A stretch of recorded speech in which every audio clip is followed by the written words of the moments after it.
بسم الله الرحمن الرحيم الحمد لله رب العالمين والصلاة والسلام على أشرف الأنبياء وإمام المرسلين نبينا وقدوتنا محمد بن عبد الله الأمين وعلى آله وصحبه الغر الميامين ومن تبعهم وتابعيهم بإحسان إلى يوم الدين. أما بعد، رب اشرح لي صدري ويسر لي أمري واحلل عقدة من لساني يفقهوا قولي. رب زدني علما سبحانك لا علم لنا إلا ما علمتنا إنك أنت العليم الحكيم. جتنے طلباء شریک ہیں ان تمام سے درخواست ہے کہ درس شروع ہونے سے پہلے اپنی اپنی حاضری کا اندراج کر لیں. میرے سامنے ابھی جو حاضری درج ہے وہ صرف 3 لوگوں کی ہے جبکہ 5 لوگ موجود ہیں. اور جیسے السلام علیکم ورحمۃ اللہ وبرکاتہ. وعلیکم السلام ورحمۃ اللہ وبرکاتہ. جیسے جیسے آپ کے ساتھی جڑتے جائیں گے اپنی حاضری بناتے جائیں گے، لیکن فی الحال جتنے لوگ ہیں اپنی اپنی حاضری درج کر لیں. درس شروع کرتے ہیں اللہ کا نام لے کر کے. چلیں پڑھیں آپ لوگوں میں سے کوئی شخص آج کا درس.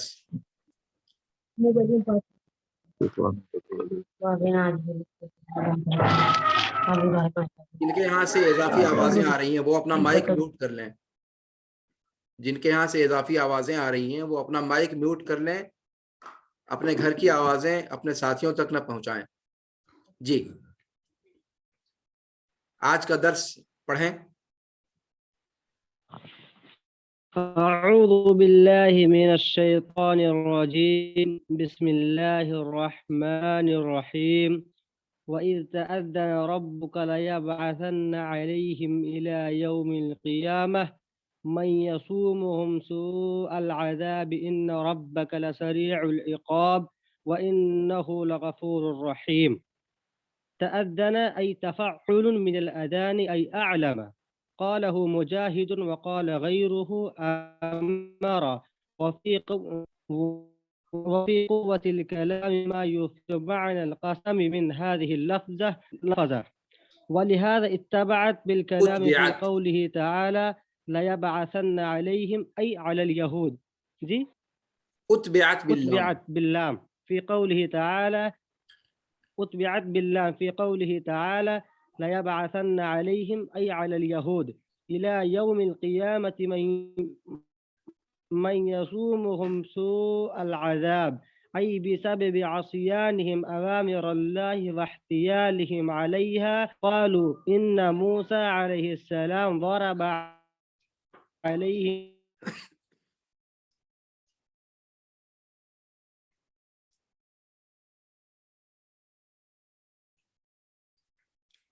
آواز آپ کی کٹ گئی. يؤدون أي اليهود لهم الجزية. رہنے دے. حسبک. جی تو آج کا انشاءاللہ یہ درس ہے اور اصحاب السبت کا قصہ لگاتار جاری ہے. اصحاب السبت کا قصہ ذکر کرنے کے بعد اللہ رب العالمین نے فرمایا وَإِذْ تَأَذَّنَ رَبُّكَ لَيَبْعَثَنَّ عَلَيْهِمْ إِلَى يَوْمِ الْقِيَامَةِ مَنْ يَسُومُهُمْ سُوءَ الْعَذَابِ إِنَّ رَبَّكَ لَسَرِيعُ الْعِقَابِ وَإِنَّهُ لَغَفُورٌ رَحِيمٌ. جب تیرے رب نے بتلا دیا کہ ان قریب ضرور بات ضرور بھیجے گا ان کے اوپر قیامت تک کے لیے ایسے لوگوں کو جو انہیں بدترین عذاب کا مزہ چکھاتے رہیں گے، یقیناً تیرا رب تیز سزا دینے والا اور یقینی طور پر بخشنے والا رحم کرنے والا ہے. یہاں پر آیت کریمہ کے اندر تأذنا کا صیغہ استعمال کیا ہے. ابن کثیر رحمہ اللہ فرماتے ہیں کہ تأذنا ای تفعل من الاذان، یہ اذان سے باب تفاعل کے وزن پر صیغہ ماضی ہے. تفعل تأذنا تفعل ای اعلم، اس کا معنی کیا ہے؟ اعلم یعلم اعلاما یعنی بتلانا، بتلا دیا. امام مجاہد نے یہ تفسیر کی ہے اور امام مجاہد کے علاوہ دوسرے لوگوں نے یہ تفسیر کی ہے کہ تأذنا کا معنی امارا ہے. اعلم بتلا دینا، امارا حکم دینا، تیرے رب نے حکم دیا. ٹھیک ہے مشائخ؟ تو تأذنا کی 2 تفسیر بیان کی ہے. ایک مجاہد کی تفسیر اور ایک مجاہد کے علاوہ دیگر تابعین کی تفسیر۔ ایک میں ہے کہ اس کا معنی بتلا دینا ہے، اور دوسری تفسیر کہتی ہے کہ اس کا معنی حکم دینا ہے۔ کہتے ہیں کہ ابن کثیر رحمہ اللہ کا فرماتے ہیں کہ وفی قوت الکلام ما یفید معنی القسم من هذه اللفظہ، اور کلام کی قوت اتنی زیادہ ہے جو قسم کا معنی دیتی ہے اس لفظ سے، اسی لیے اس کے بعد لام لایا گیا لیبعثن علیہم کے اندر۔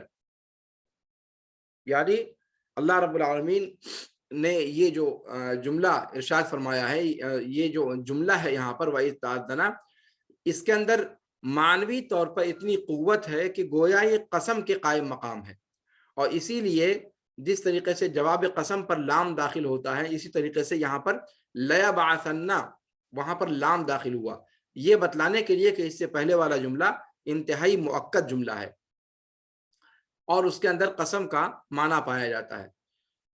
تو چاہے آپ اس کو ترجمہ عالمہ سے کریں یا امارہ سے کریں، دونوں ابن کثیر نے ذکر کیا ہے۔ اگر امارہ سے کریں گے تو معنی ہوگا کہ جب تیرے رب نے حکم دیا کہ لیبعثن علیہم، کہ ان کے اوپر اللہ رب العالمین ضرور بھیجے گا قیامت تک کے لیے ایسے لوگوں کو جو انہیں بدترین عذاب چکھاتے رہیں گے، تو یہ کلام جو ہے وہ قسم کی قوت میں ہے، اسی لیے لام وہاں پر داخل ہوا ہے۔ لیبعثن علیہم، علیہم میں جو ضمیر ہے اس کا مرجع کیا ہے؟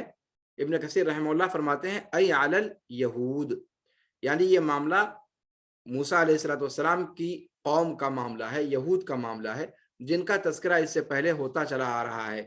اصحاب السبت بھی یہی لوگ تھے، اور یہاں بھی یہی ان کی جو سرشت تھی، اس کی وجہ سے اللہ رب العالمین نے ان کے اوپر یہ معاملہ رکھا۔ تو علیہم کی ضمیر کا مرجع، علیہم میں ہم کی ضمیر جو ہے وہ اس کا مرجع یہود ہیں۔ لیبعثن علیہم ای علی الیہود الی یوم القیامت من یسومہم سوء العذاب، قیامت تک کے لیے ایسے لوگوں کو اللہ تعالیٰ ان پر مسلط کرتا رہے گا جو ان کو بدترین عذاب چکھاتے رہیں گے۔ اور ایسا کیوں ہوگا؟ فرمایا بسبب عصیانہم اوامر اللہ واحتیالہم علیہا، اللہ رب العالمین کے احکام کی نافرمانی کے سبب سے اور اللہ کے احکام پر حیلہ جوئی اختیار کرنے کی وجہ سے۔ یعنی اللہ رب العالمین نے ان کی جو بدعملی تھی اس کی پاداش میں قیامت تک کے لیے ان کے اوپر مسلط کر دیا کہ وہ اب عزت کی زندگی نہیں جی سکتے، وہ ہمیشہ مظلوم، مقہور، اور ان کے اوپر کوئی نہ کوئی ظالم حکمراں مسلط رہے گا جو ان کو بدترین قسم کی ذلت کی زندگی دیتا رہے گا۔ اور اللہ رب العالمین کا یہ فرمان تاریخ میں پورا ہوا، اور آپ جانتے ہیں کہ کس طریقے سے یہ لوگ تاریخ کے مختلف ادوار میں زد و کوب کیے گئے، ذلت و رسوائی کی زندگی دیے گئے، پھر ہٹلر کے ذریعے سے کس طریقے سے ماضی قریب میں ان کو ان کی نانی دادی سب یاد دلائی جاتی رہی، تا کہ برطانیہ نے مل کر ان کمبختوں کو مقدس سرزمین کے اندر ایک ٹکڑا دے دیا اور اپنا ناپاک وجود وہاں پر انہوں نے قائم کر لیا، اور 1947 سے پھر انہوں نے اسرائیل نامی ایک سلطنت وہاں پر اپنی قائم کر لی مغربی قوتوں کی گٹھ جوڑ کی وجہ سے۔ ورنہ لیکن اس کے باوجود جو عزت اور سربلندی چاہیے، ہاں کچھ بچے جوائن ہونا چاہتے ہیں گروپ میں میسج، کچھ بچے جوائن ہونا چاہتے ہیں، تو جو دیر میں آ رہے ہیں بھائی ان کے چکر میں پڑھ کر ہم درس کو تو نہیں چھوڑ سکتے نا۔ جی میسج کر رہے ہیں کہ بولنے سے برحال جوائن کر دیا، ان کو کہہ دو کہ وہ جوائن ہو جائیں اور آ کر کے اپنی حاضری بنا لیں گے۔ جی آدھے گھنٹے کی گھنٹی ہوتی ہے، اس کے اندر آدھا گھنٹہ ہم اسی میں لگاتے ہیں تو کیسے کام چلے گا؟ جی مشائخ، تو فرمایا کہ اللہ رب العالمین نے ان کے اوپر مسلط کیے رکھا، اللہ تعالیٰ نے یہ مطلب اعلان کر دیا، اللہ تعالیٰ نے یہ حکم دے دیا کہ ان کے اوپر قیامت تک کے لیے ایسے لوگوں کو مسلط کرتا رہے گا جو ان کو بدترین عذاب چکھاتے رہیں گے۔ اور یہ ایسا اس وجہ سے کہ ان کی نافرمانی جو لگاتار جاری تھی، اللہ کے احکام کی مخالفت، اور اللہ کے احکام پر جو حیلہ اختیار کرنے کی ان کی روش تھی، ان دونوں بدعملیوں کی پاداش میں اللہ رب العالمین نے ان کے اوپر یہ فیصلہ لیا۔ کہا جاتا ہے، آگے ذکر کیا ہے کہ وَيُقَالُ، اور سب سے پہلی بات یہ کہ بعد میں آنے والوں نے ان کے ساتھ کیا کیا وہ تو ایک الگ مسئلہ ہے، خود ان کے پیغمبر موسیٰ علیہ وعلی نبینا الصلاۃ والتسلیم نے ہی اپنی قوم پر شروعات کر دی تھی ان کو ذلیل کرنے کی۔ کہا کہ وَيُقَالُ إِنَّ مُوسَىٰ علیہ الصلاۃ والسلام ضرب عليهم الخراج 13 سنة وكان أول من ضرب الخراج، کہ موسیٰ علیہ الصلاۃ والسلام نے ان کے اوپر ٹیکس ڈال دیا، 13 سال تک وہ ٹیکس ادا کرتے رہے، اور وہ پہلے شخص ہیں جنہوں نے ٹیکس لگایا۔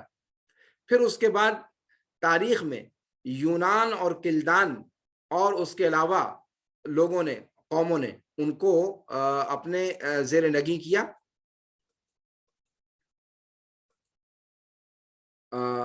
پھر اس کے بعد مسلمانوں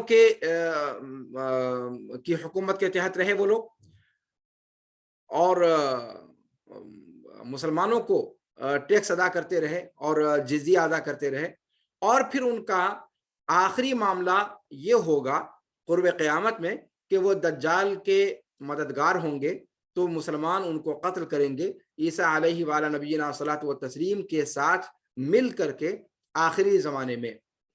یہ ان کا انجام رہے گا کہ قیامت تک کے لیے ان کو سرخروئی نصیب ہونی نہیں ہے۔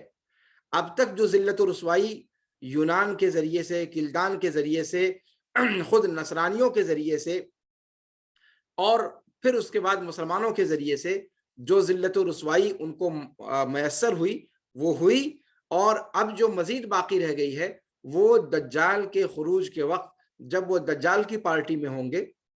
جیسا کہ آپ جانتے ہیں کہ اللہ کے رسول صلی اللہ علیہ وسلم نے فرمایا ہے کہ اصفہان کے 70,000 یہودی دجال کے ساتھ شامل ہو جائیں گے اور دجال کے ہمنوا ہوں گے، تو دجال کے ہمنوا رہیں گے، اور پھر مسلمان عیسیٰ علیہ الصلوۃ والسلام کے اترنے کے بعد عیسیٰ علیہ الصلوۃ والسلام کے ساتھ مل کر ان کو قتل کریں گے اور بری طریقے سے قتل کریں گے۔ تو یہ ان کا انجام قرب قیامت میں ہونا ہے۔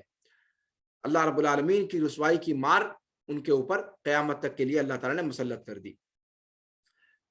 یہ اللہ رب العالمین کا فیصلہ ہے، اور یہ سب چیزیں قرآن ہمیں بتلا رہا ہے، تو اس میں مقصد کیا ہے کہ ہم، یعنی یہود کے اندر کوئی ایسے کیا نام ہے، کوئی ایسی چیز نہیں تھی کہ یہ عذاب اللہ تعالیٰ نے ان کے ساتھ رکھا، مسلمانوں کے ساتھ وہ عذاب نہیں رکھا جائے گا۔ اگر وہی حرکت مسلمان کریں، وہی اعمال مسلمان اختیار کریں، تو ان کو اس طرح کی سزا نہیں دی جائے گی، ایسا کوئی معاملہ نہیں ہے۔ اور اگر اس قسم کی سوچ ہم اپنے اندر رکھتے ہیں تو پھر ہمیں اپنا جائزہ لینا چاہیے کہ کہیں ہم بھی اہل کتاب کی روش پر تو نہیں چل رہے ہیں، کہ جنہوں نے جنت پہ اپنا ٹھیکہ بنا لیا تھا،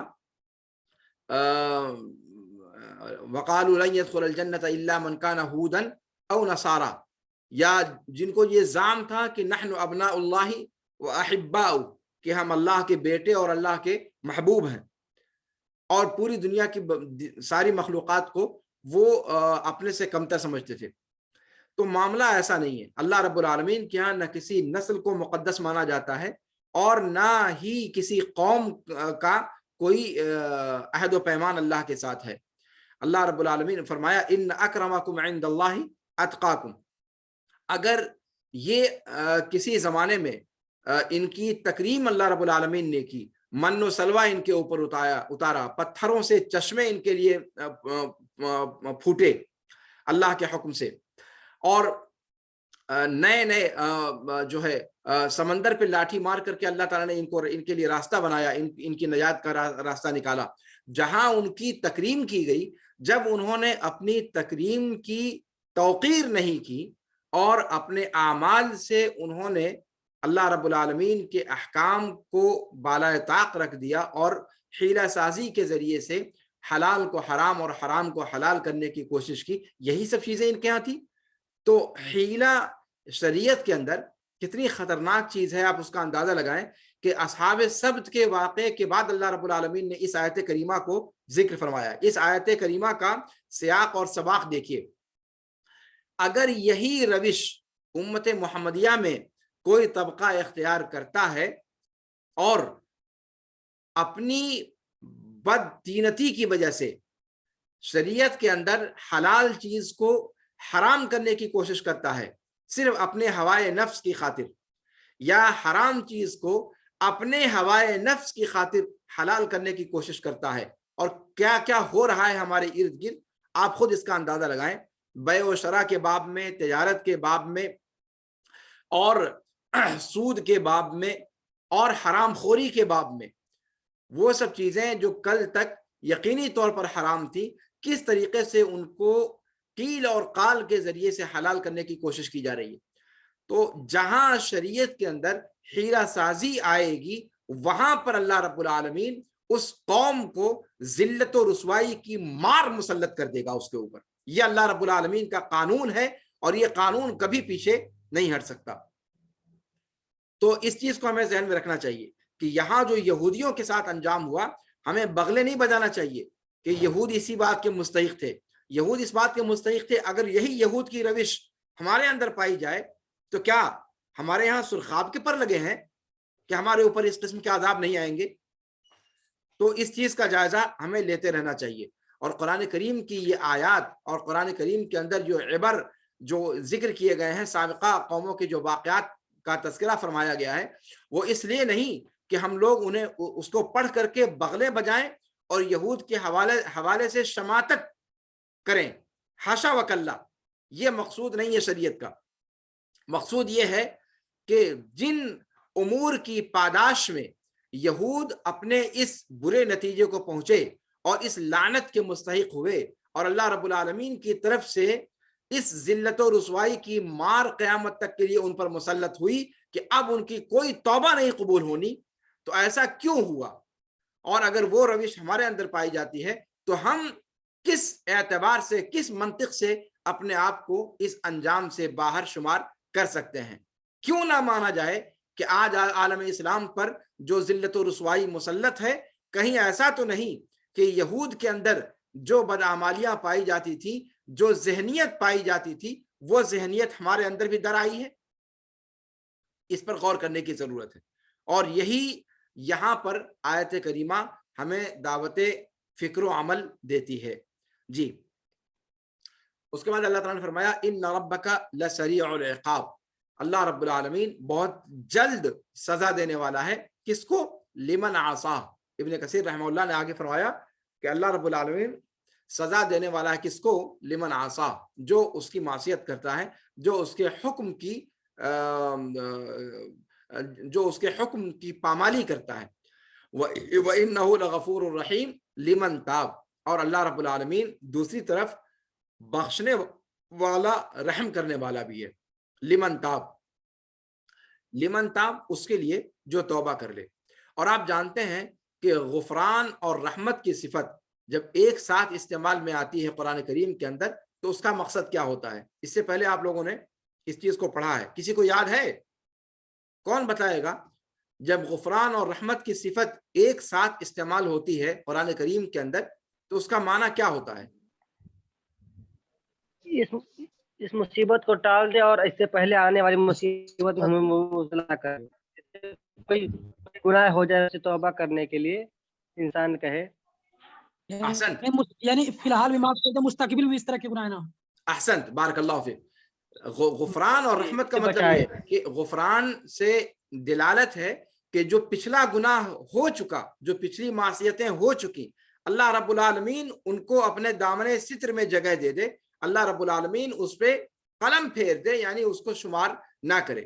اور رحیم کی صفت استعمال کرنے سے یہ سمجھ میں آتا ہے کہ مستقبل میں اللہ رب العالمین اس قسم کی معصیت میں دوبارہ مبتلا نہ کرے، اللہ رب العالمین کی طرف سے ایسی آزمائش نہ آئے کہ دوبارہ پھر اس قسم کی معصیت میں انسان گرفتار ہو جائے۔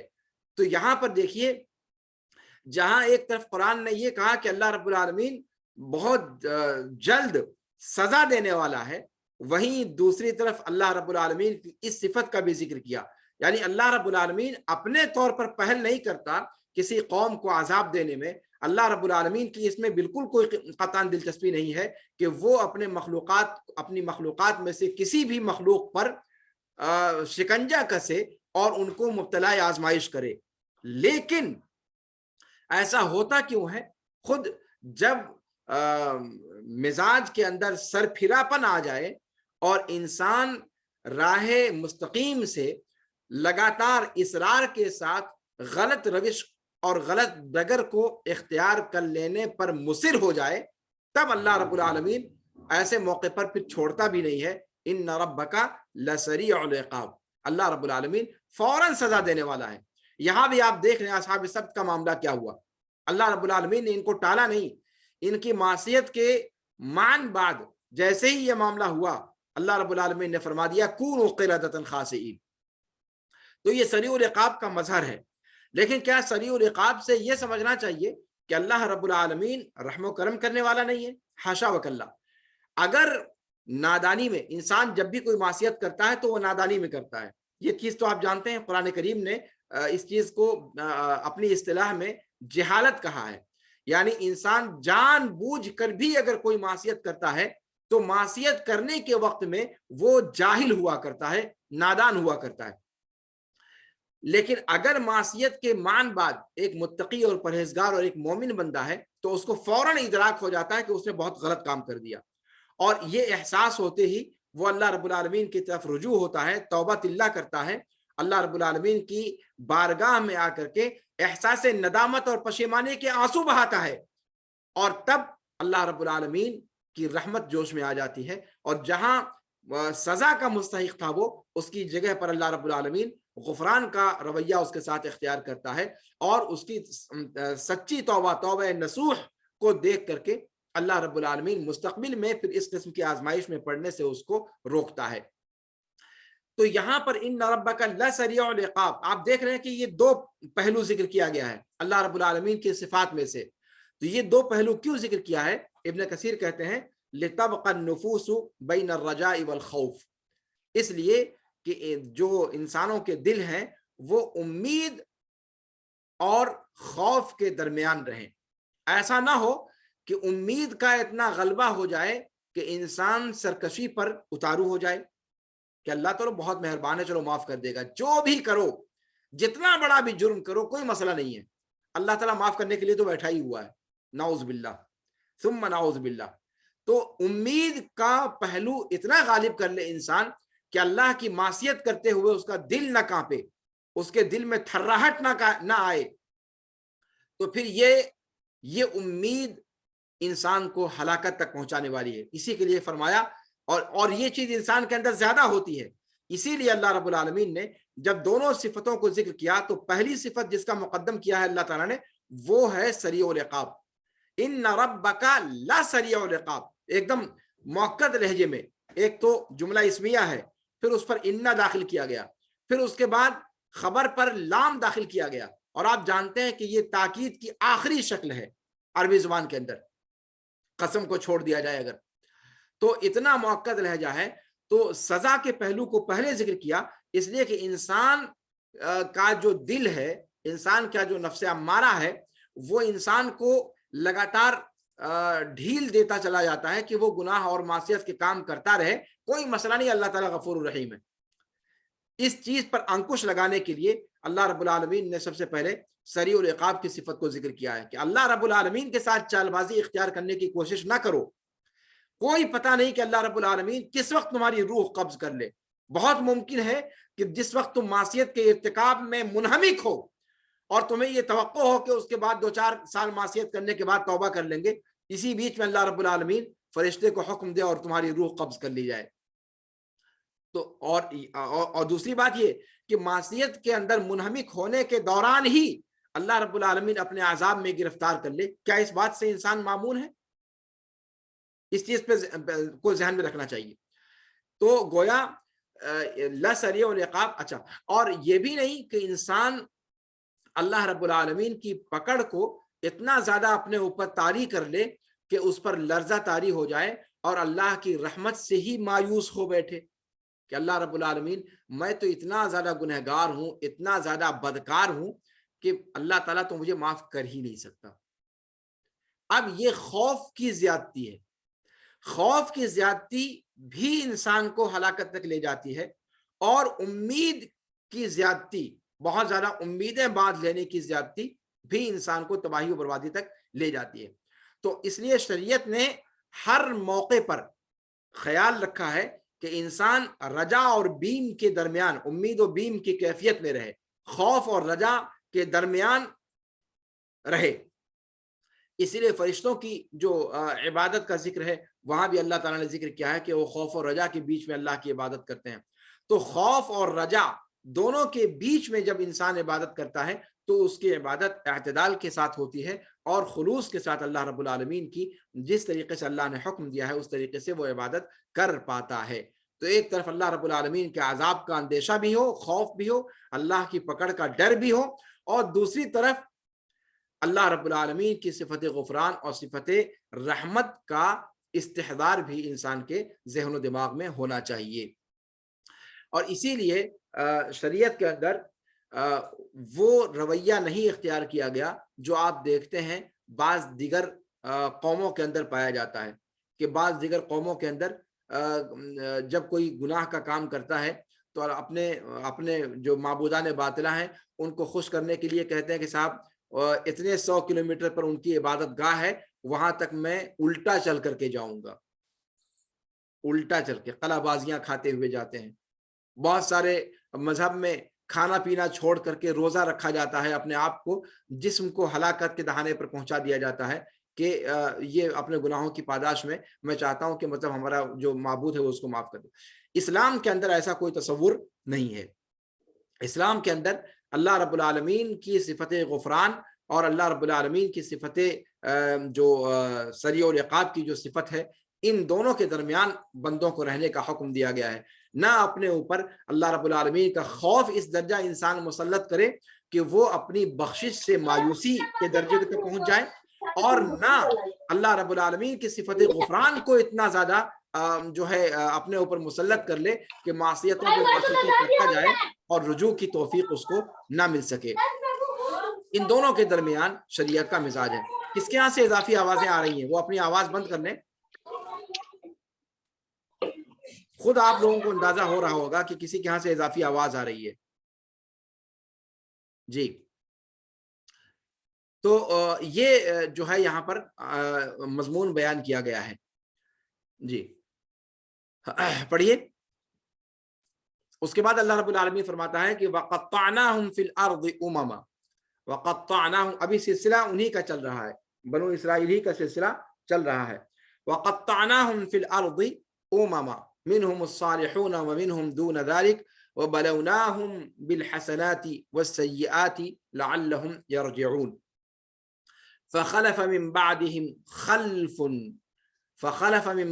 خَلْفٌ وَرِثُوا الْكِتَابَ يَأْخُذُونَ عَرَضَ هَذَا الْأَدْنَى وَيَقُولُونَ سَيُغْفَرُ لَنَا وَإِنْ يَأْتِهِمْ عَرَضٌ مِثْلُهُ يَأْخُذُوهُ أَلَمْ يُؤْخَذْ عَلَيْهِمْ مِيثَاقُ الْكِتَابِ أَلَّا يَقُولُوا عَلَى اللَّهِ إِلَّا الْحَقَّ وَدَرَسُوا مَا فِيهِ وَالدَّارُ الْآخِرَةُ خَيْرٌ لِلَّذِينَ يَتَّقُونَ أَفَلَا تَعْقِلُونَ وَالَّذِينَ يُمَسِّكُونَ بِالْكِتَابِ وَأَقَامُوا الصَّلَاةَ إِنَّا لَا نُضِيعُ أَجْرَ الْمُصْلِحِينَ۔ یہاں پر اللہ رب العالمین نے انہی کا تذکرہ آگے جاری رکھتے ہوئے ارشاد فرمایا کہ وَقَطَّعْنَاهُمْ فِي الْأَرْضِ أُمَمًا، وَقَطَّعْنَاهُمْ فِي الْأَرْضِ أُمَمًا۔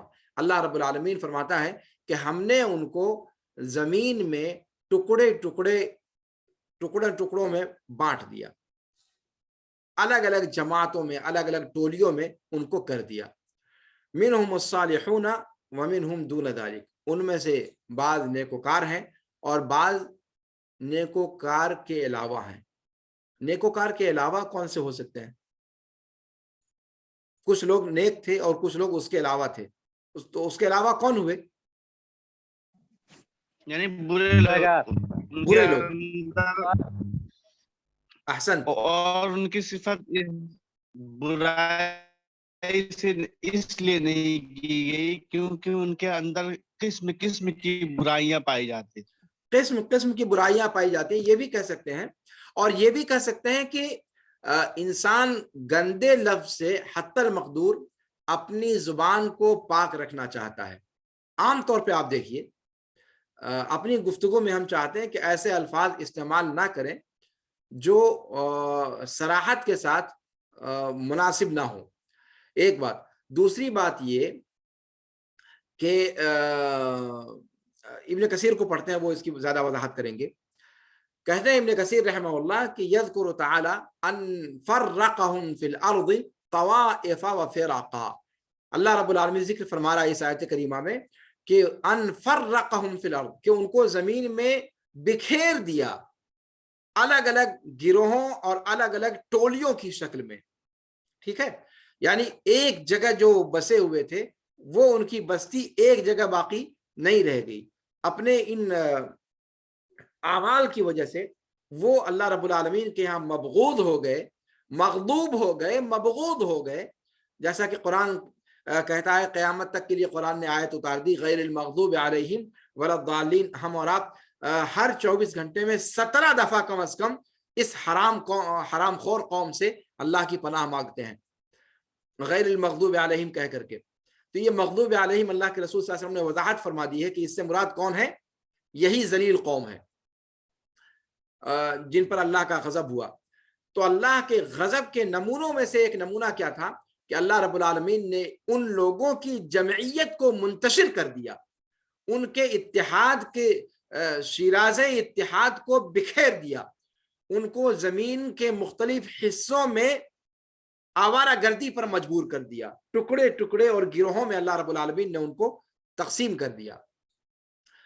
اس کے بعد اللہ رب العالمین فرماتا ہے کہ لیکن ایسا نہیں تھا کہ وہ سارے کے سارے لوگ برے تھے۔ دیکھیے یہاں چونکہ اللہ رب العالمین کے مبغوض قوم کا تذکرہ ہو رہا ہے، لیکن اس کے باوجود اللہ رب العالمین کا جو انصاف کا رویہ ہے کہ ان کا تذکرہ کرتے ہوئے اللہ رب العالمین نے سب کو ایک کیٹیگری میں نہیں رکھا، بلکہ ان میں سے کچھ لوگ جو نیک سرشت کے تھے ان کا اللہ رب العالمین نے خاص طور پہ تذکرہ فرمایا اور ان لوگوں کو ان کے درمیان سے الگ کر کے ذکر کیا۔ فرمایا منہم الصالحون ومنہم دون ذلک، ان میں سے کچھ لوگ تھے جو نیکوکار تھے اور کچھ لوگ تھے جو اس کے علاوہ تھے، یعنی ان میں نیک اور بد دونوں تھے۔ کہتے ہیں ابن کثیر رحمہ اللہ کہ یہ تعبیر قرآن کریم کی یہاں پر جو قرآن نے استعمال کی ہے کہ منہم الصالحون ومنہم دون ذلک، یہ بالکل ویسے ہی ہے جیسے جنوں نے اپنے بارے میں ذکر کیا ہے سورہ جن کے اندر۔ سورہ جن کے اندر جنوں نے اپنی قوم کے بارے میں جو تذکرہ کیا ہے اس میں انہوں نے یہی بات کہی ہے۔ دیکھیے کس طریقے سے اپنی قوم کی حمیت اور اپنے قوم کی عزت کی پاسداری ان کے ہاں پائی جاتی تھی کہ انہوں نے کیا کہا تھا وَأَنَّا مِنَّا الصَّالِحُونَ وَمِنَّا دُونَ ذَلِكَ كُنَّا طَرَائِقَ قِدَدًا، وَأَنَّا مِنَّا الصَّالِحُونَ وَمِنَّا دُونَ ذَلِكَ، ہم میں سے کچھ لوگ نیک ہیں اور کچھ لوگ اس کے علاوہ ہیں۔ یعنی بد نہیں کہا انہوں نے، کھل کر کے یہ بھی تو کہہ سکتے تھے کہ ہم میں سے کچھ لوگ صالح ہیں اور کچھ لوگ طالح ہیں۔ کیا ان کو عربی نہیں آتی تھی؟ آتی تھی، لیکن یہ بولنے کا سلیقہ ہے۔ اپنی قوم کی طرف بدی کی نسبت انہوں نے کھل کر کے نہیں کی، اپنی قوم کی عزت و ناموس اور اپنی قوم کی حمیت کا تقاضا سامنے رکھا۔ تو انہوں نے کیا کہا تھا، مقصد تو پورا ہو گیا، ظاہر سی بات ہے جب کچھ لوگ نیک ہیں اور کچھ اس کے علاوہ ہیں تو جو نیک نہیں ہے وہ کیا ہوں گے، ظاہر سی بات ہے وہ بد ہیں۔ لیکن ایک سلیقہ گفتگو کرنے کا یہ ہے اور دوسرا طریقہ یہ ہے کہ ہم میں سے کچھ لوگ نیک ہیں اور کچھ لوگ کمینے ہیں۔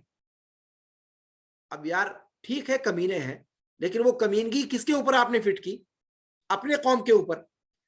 تو آپ کو یہ اچھا لگتا ہے کہ اپنی قوم کے، آپ کے قبیلے کے، آپ کے خاندان کے، آپ کی فیملی کے کسی شخص کو غنڈہ کہا جائے، بدماش کہا جائے؟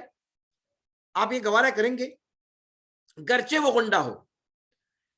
تو ایک چیز ہوتی ہے گفتگو کا سلیقہ۔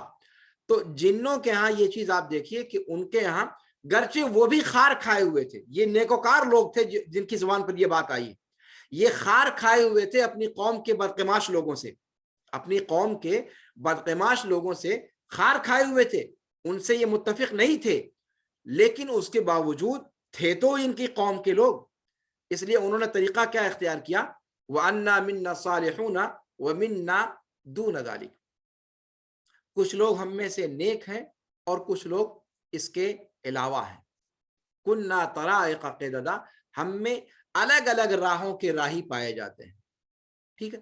تو یہ جو طریقہ ان کے یہاں تھا، بالکل اسی قسم کی تعبیر قرآن کریم نے یہاں پر استعمال کی ہے۔ اب دیکھیے ایک صاحب اب جڑنے کی کوشش کر رہے ہیں جب 2 منٹ جو ہے درس ختم ہونے میں وقت باقی رہ گیا ہے، کیا کہتے ہیں آپ لوگ؟ ایسے طلبہ کے بارے میں ہم کیا کریں؟ اب اس وقت جو ویٹنگ روم میں بیٹھا ہوا ہے وہ کیا درس میں شامل ہونے کے لیے آیا ہے؟ انصاف کے ساتھ بتائیں آپ۔ جی مشائخ، کیا سلوک کیا جائے ان کے ساتھ؟ آپ ہی لوگ فیصلہ سنوائیں، آپ کی عدالت سے جو فیصلہ صادر ہوگا اس کو میں مانوں گا۔ کیا کہتے ہیں آپ لوگ؟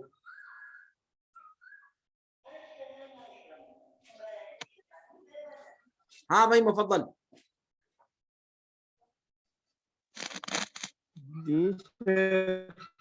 اب ہم لوگ کیا کہیں اس میں؟